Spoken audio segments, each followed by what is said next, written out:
日本時間5月22日、米国時間5月21日、ロサンゼルス、ドジャースの大谷翔平がサンディエゴ、パドレス戦で再び歴史を動かした。初回先頭打者として放った一撃は、その試合の初球を右翼席へ運ぶ先頭打者アーチ。そして投げては5回無失点、4奪三振、まさに異次元の二刀流だった。米番組では試合後、大谷の投球内容を徹底分析。解説陣は、昨夜の大谷は決してベストの状態ではなかったと語りながらも、本当に恐ろしいのは最高でない日に支配できることと絶賛した。特に注目されたのは走者を背負った場面での冷静さだ。5回1死1、三塁の大ピンチでは鋭いスイーパーで併殺を誘発。さらに投手返しを素早く処理し、二塁へ送球する超人的な判断力と身体能力には、解説者たちも遊撃手でも通用すると驚きを隠せなかった。今季の大谷は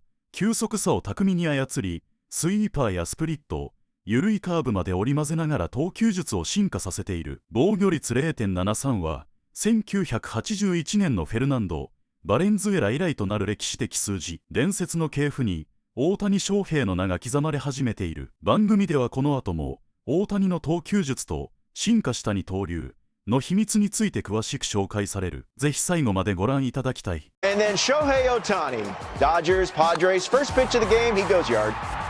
Leadoff homer for their starting pitcher, who goes 5 scoreless innings, 4 strikeouts, had to navigate his way around some traffic, got a big double play to end the 5th.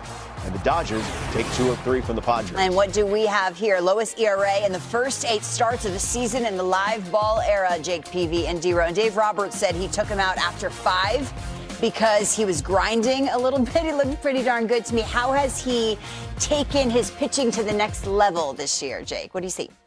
Well, I see a guy that can get through not having his best stuff. And we're just going to really dive in and just go through the outs, D-Row. 30 starts. How many starts you have your best stuff? Well, I think it goes about like this. The saying's normally about 5 starts, you go out there and it's all together. You don't really think and you dominate. About 5, you don't have it. And they're supposed to be clunkers. Last night was kind of one of those things.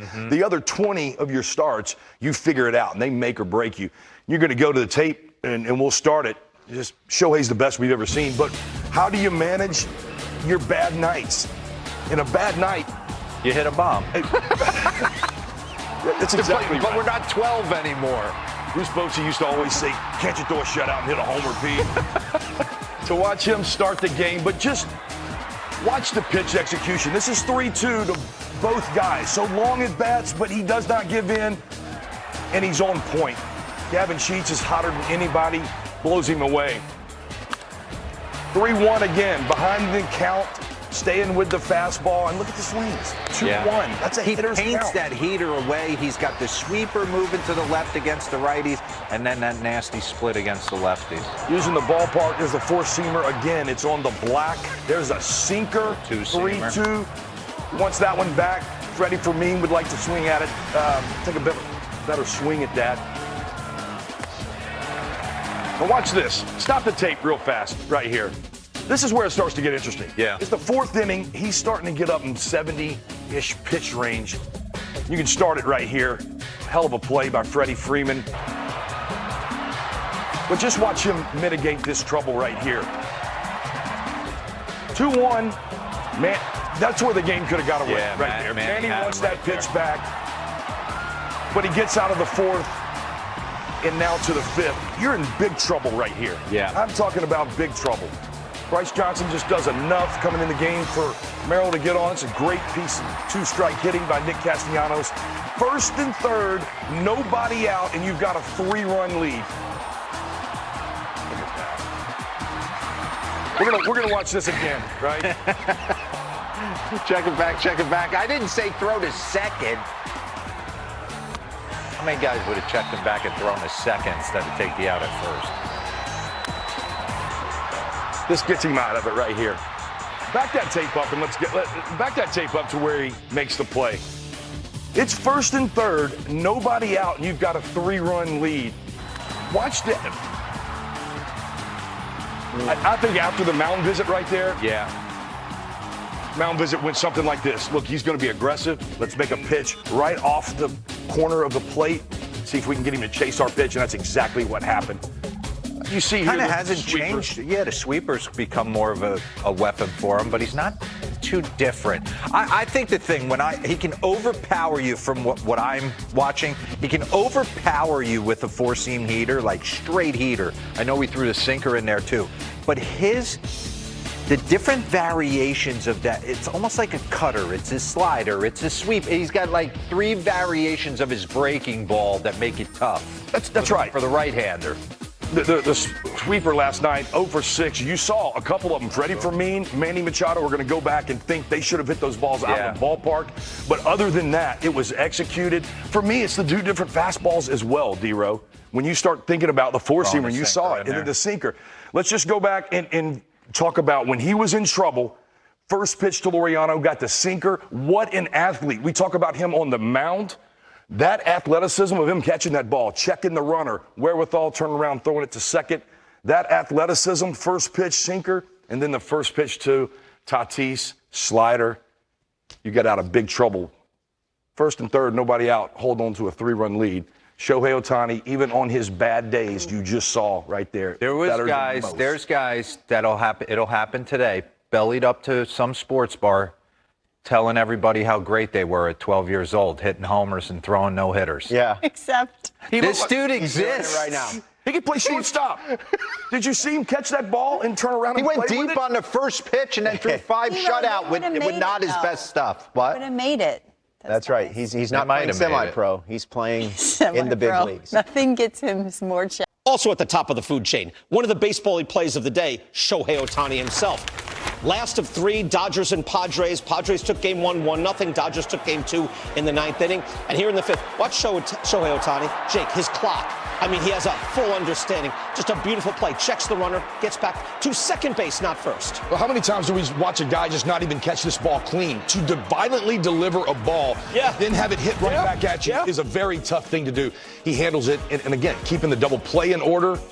The internal clock, outstanding. The athleticism, outstanding. Absolutely. Ohtani hit a home run through 5 shutout innings. Came out a little early for him, but he's been fantastic. LA wins 2 out of 3 on San Diego. Bullpen 29 straight scoreless, coming into form. Ohtani is getting it together at the plate. And San Diego, again, look, their run differential is low. I think it's like +3, whatever. Yeah, there is +3. You can see on the screen. LA's 98. But Dan, we saw like game 1, Padres A squad can play with the fully operational Death Star. Once you start playing some more games, you can see a little more of a gap. Is that fair? BK, agree completely. Something about the Padres brings out the best in the Dodgers. They need the Padres on their schedule to actually pick their game up and play with a level of competition, which they did in this series. But I do think the Padres bullpen, given a lead, are going to win all those close games. I just don't know if the Padres are going to hit enough to get the lead enough to be able to get to those games. Yeah, look, the Padres have done quite a bit. You're still affiliated with the Padres. They've done quite a bit given the level of overall production. But it looks like a playoff team. Where are you on that? They're a playoff team for sure. When you're talking about Randy Vasquez didn't have his best stuff, but he's been a real legitimate starter behind Michael King. The Padres were in all of these games last night, had a couple swings at Ohtani that they would like back. But I'm with you. The bullpen is by far the strength. If this game is tied or you have a lead after the 5th inning, it's over. They're the best bullpen in the game. The Stars have got a star. If they're going to catch the Dodgers and win the division, that certainly is going to be the case. Fernando's got to come out of this thing, and Manny have got to get going.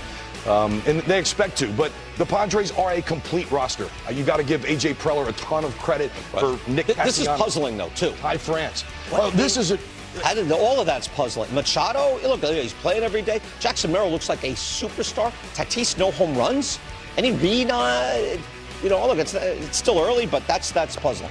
It's very puzzling. I watch them nightly, and all of San Diego fan base is waiting for that to happen. The good news is this has been such a roster constructed that they've been able to stay in games and find ways to win them without the 3 guys. There were times where we're like, look at all these guys struggling. Hey, we're in first place. That's right. You're right. If that's a sign of a good team, in my opinion. We'll take it just now. Adam, if Joey's on the honors class, you're like, it's like early doctoral sort of work, like after your master's, you get your doctorate, maybe year 1 doctorate. Does that make sense? I'll take it. That's a little generous, I think, but I'll take it, BK. Yeah. Masters would be insulting. You've gotten your doctorate. You played in the major leagues. All right, let's talk Shohei Ohtani.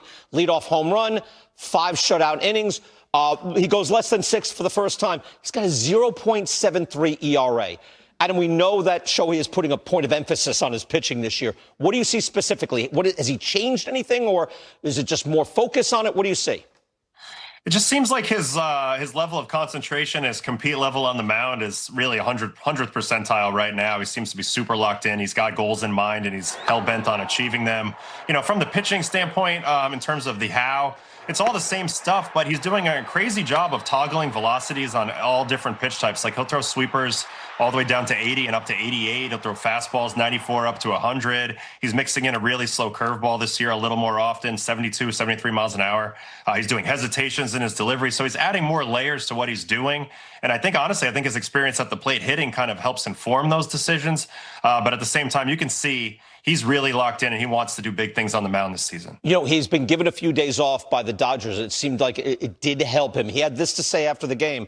Dylan Hernandez in the California Post had these quotes, and I think the team is thinking about a lot of things to help me get through a long season. I support that opinion. If we can understand each other, be satisfied, take it game by game, regardless of when I rest, when I play, I think the chances of performing well will increase. He seemed to be politely saying, I want to keep hitting, but do you think a day off here and there has helped him? I think so.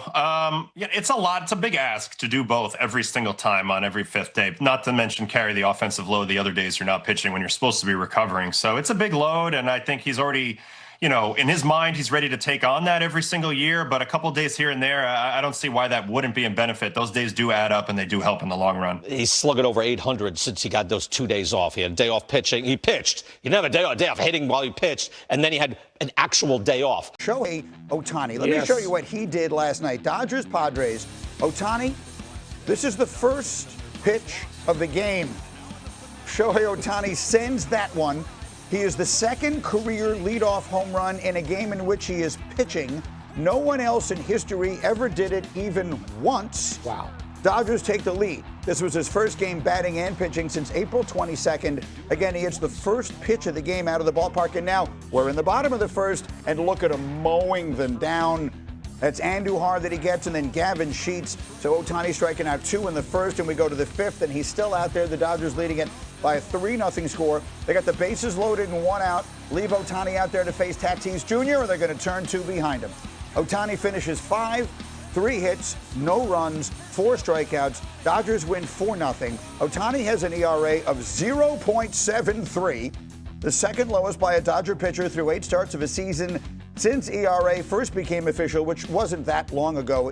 It was 1912. The only other pitcher with a lower ERA was Fernando Valenzuela in that magical Cy Young year of 1981. So you have made that comparison. I wanted to do this today in particular because we're seeing Wembanyama every other night now, and we see Ohtani doing things that have quite literally never been done before. When you look on a list, you know, it's like when we talk about Wembanyama on a list with Wilt. Yeah. When you're on a list that says Sandy Koufax. Right. And it just gives you pause. And you know what's interesting to me is how they figure out internally. We'd have to sort of ask Buster Olney, one of our baseball people, what had to happen to get him back in the lineup with a bat? Mm-hmm. Because obviously the Dodgers were saying, on some level, we don't want to burn you out in April, May. And I get that. And they may have to do this periodically. They don't want to burn him out. But when you see that, it's so demoralizing. And Greedy, nobody in the I-95 corridor where we sit wants to hear this now. But that is the best rivalry in baseball. Many people don't see it. So many of the games take place at midnight Eastern. Yep. But Dodgers-Padres has now for 2 or 3 years been extraordinary. And for Shohei to go out and do that last night there in San Diego, amazing. 5 innings, no runs, and a home run to lead off the game. 今回も最後までご視聴いただき、本当にありがとうございました。動画の内容を楽しんでいただけたでしょうか。もしよろしければ、チャンネル登録と高評価をお願いいたします。皆さんの応援が、今後の動画制作の大きな励みになります。それではまた、次回の動画でお会いしましょう。